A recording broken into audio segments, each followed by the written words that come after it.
hello guys, good morning. So welcome back to my YouTube channel. This is Autoboyson. So ngayon guys, mayroon tayong i-repair itong power window ng sliding door. Ito, ayaw gumana. So check muna natin una. Susian natin. Susi natin, ignition. Pwede rin i-start. So start natin. Ayan. Tapos kailangan pasok kayo sa loob kasi hindi yan gagana kung nakabukas. Pasok kayo sa loob. Ayan. So kailangan nakasarado yan ng maigi para gumana yung power window. So dito, ayan, ayaw gumana nung power window, ayaw bumaba, nakasarado na. So ang gagawin natin ito ay check natin. So mostly ang mga problema nito ay sa switch at sa contact. Ito, itong contact na to. So paano malalaman na goods and motor? Pwede ninyong supplyan to direkta ng battery. Pwede rin linisin nyo muna. So yun yung gagawin natin. So dito guys ay atin ang nalinisan. Ayan, nilihan na natin yan, nilinisan na natin. Ngayon ayaw pa rin gumana ng power window motor. So dito nilinisan na rin, ayaw pa rin gumana. So ngayon ang gagawin natin ay ititest natin. Magtitest tayo kung mayroon siyang power. So titest natin yung likod nito kung mayroong power siya para malaman natin kung okay yung mga contact nito. Ayan, titest natin to, titest rin natin yan at saka itong mga ibang power supply.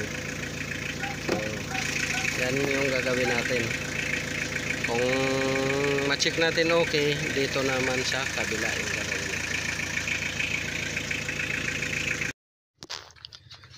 So dito guys, atin na check, mayroon naman siyang power supply.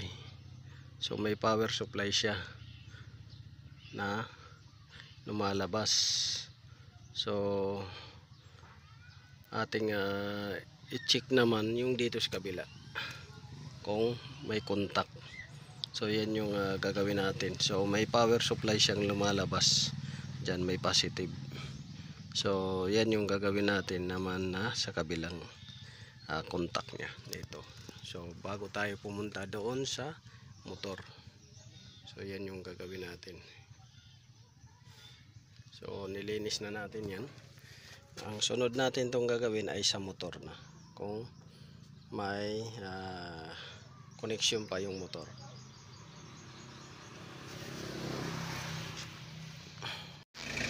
So dito guys, atin ang paganahin.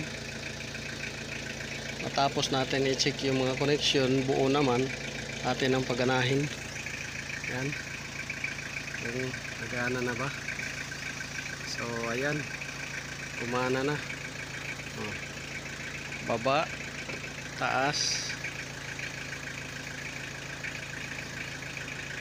yan, mataas,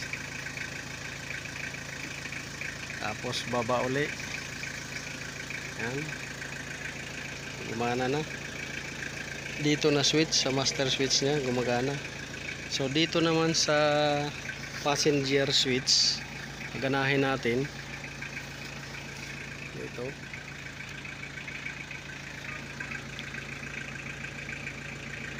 Ating paggaganahin passenger switch.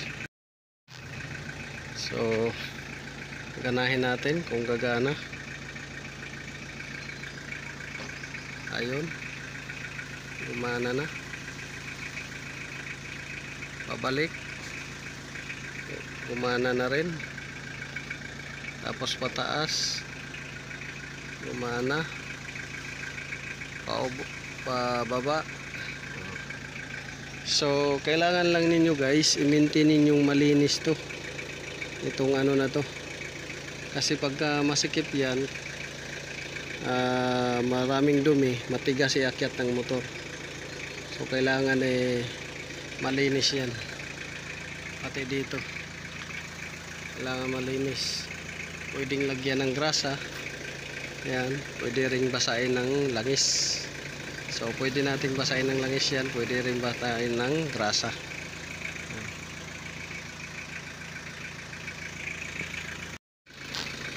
So ayan guys, nilagyan na natin dyan ng padulas, langis.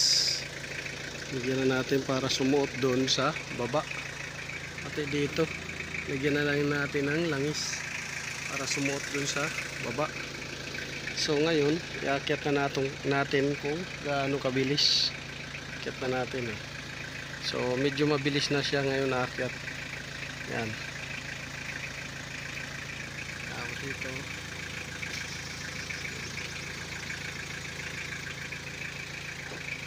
Pag-akyat, mabilis. Yan, mabilis na siya. Pagbaba, mabilis na rin. So pag-akyat at saka pagbaba mabilis, okay na. So ngayon dito naman sa loob na switch, kasi sa master switch gumagana. Dito, ayan, mabilis na siya umakyat. Isa pang baba. Ayan. Tapos taas uli. Ayan, okay na siya.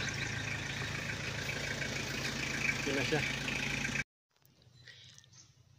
So dito guys, ang ginawa pala natin dito para magkaroon kayo ng idea ay nilinis natin yung kontak. Lahat ng kontak na yan nilinis natin kasi katagalan yan ay kinakalawang. So nilinis natin yung kontak, inayos natin yung wire sa loob, pati yung kontak. At dito, para umabot ito siya dito sa kabila, yan, para maidiin niya ng husto, ay naglagay tayo ng thrust washer dito. Lagay tayo ng thrust washer para lumapit siya ng konti. May washer yan nilagay tayo sa likod para lumapit siya ng konti dito, pati dito sa taas. So dito hindi tayo lagay ng thrust washer dahil naglagay na tayo doon sa kabila.